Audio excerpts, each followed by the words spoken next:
नमस्कार। YouTube channel glimpse of Indian history by doctor Mohanlal Gupta में आपका स्वागत है। आप देख रहे हैं ऐतिहासिक धारावाहिक कैसे बना था पाकिस्तान। प्रस्तुत है 85वीं कड़ी। लॉर्ड वेविल समझ नहीं पाया कि कलकत्ता के दंगों में हिंदुओं का नुकसान अधिक हुआ था या मुसलमानों का।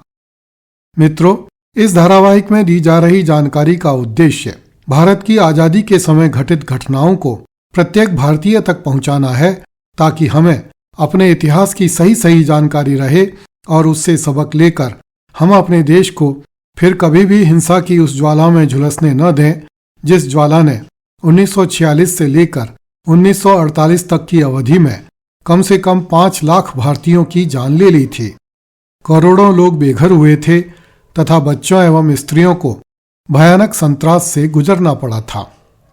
मित्रों, पिछली कड़ी में हमने अगस्त 1946 में मुस्लिम लीग द्वारा की गई सीधी कार्यवाही के विरोध में गोपाल पाठा द्वारा की गई कार्यवाही की चर्चा की थी। सीधी कार्यवाही में की गई हिंसा का वर्णन बहुत से देशी विदेशी लेखकों ने किया है। इन वर्णनों में अधिक अंतर नहीं है, फिर भी कुछ लेखकों के वर्णनों की चर्चा करनी उचित होगी। अंग्रेजी लेखक लैरी कॉलिंस और डोमिनिक लेपियर ने फ्रीडम एट मिडनाइट में लिखा है, 16 अगस्त की सुबह मजहबी नारे लगाते मुसलमानों की टोलियां अचानक अपनी झोंपड़ियों से निकली। छुरे, चाकू, तलवारें, लोहे की छड़ें, ऐसे कोई भी हथियार जो इंसान की खोपड़ी तोड़ सकते हों, उनके हाथों में चमक रहे थे। ये मुसलमान मुस्लिम लीग की ललकार के अनुसार बाहर निकले थे, ताकि इंग्लैंड और कांग्रेस पार्टी के सामने साबित किया जा सके कि मुसलमान पाकिस्तान लेकर रहेंगे।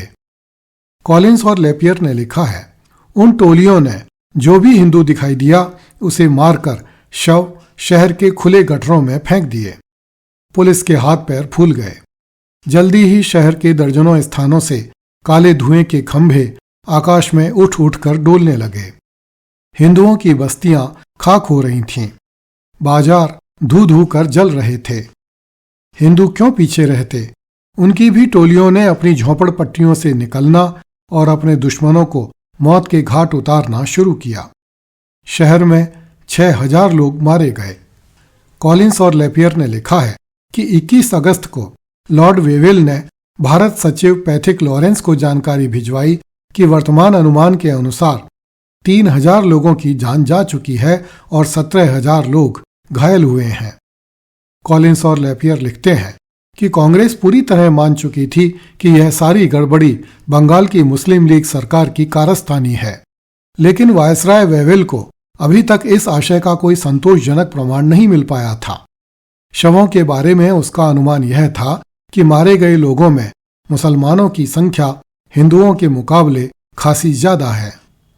दरअसल लॉर्ड वेविल यह दिखाने का प्रयास कर रहा था कि वह समझ नहीं पा रहा है कि कलकत्ता के दंगों में हिंदुओं का नुकसान अधिक हुआ है या मुसलमानों का।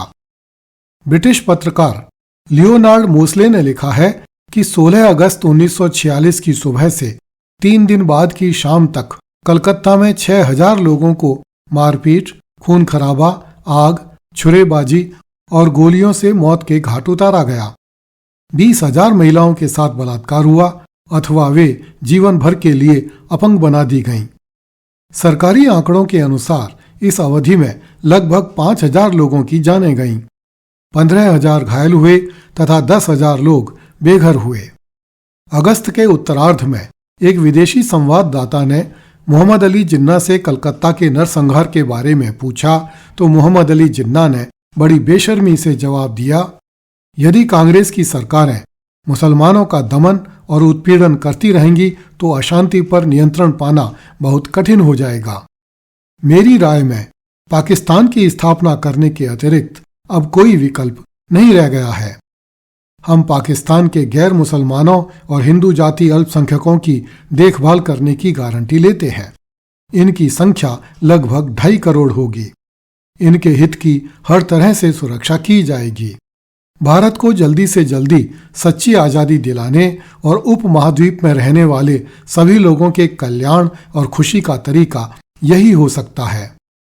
वस्तुतः भारतीयों की खुशी की बात करने वाला मोहम्मद अली जिन्ना अपनी खुशी की बात कर रहा था। कलकत्ता में हुई व्यापक हिंसा को वह अपनी बहुत बड़ी सफलता मान रहा था और इस सफलता के कारण उसे जो खुशी मिली थी उसे वह छिपा नहीं पा रहा था। अब उसकी आवाज में और भी अधिक तल्खी आने वाली थी, क्योंकि अब उसने कांग्रेस के नेताओं के कान में इंसानी लहू के रूप में गरम तेल डालकर उन्हें जगा दिया था। अगली कड़ी में देखिए पाकिस्तान को बोलने दो।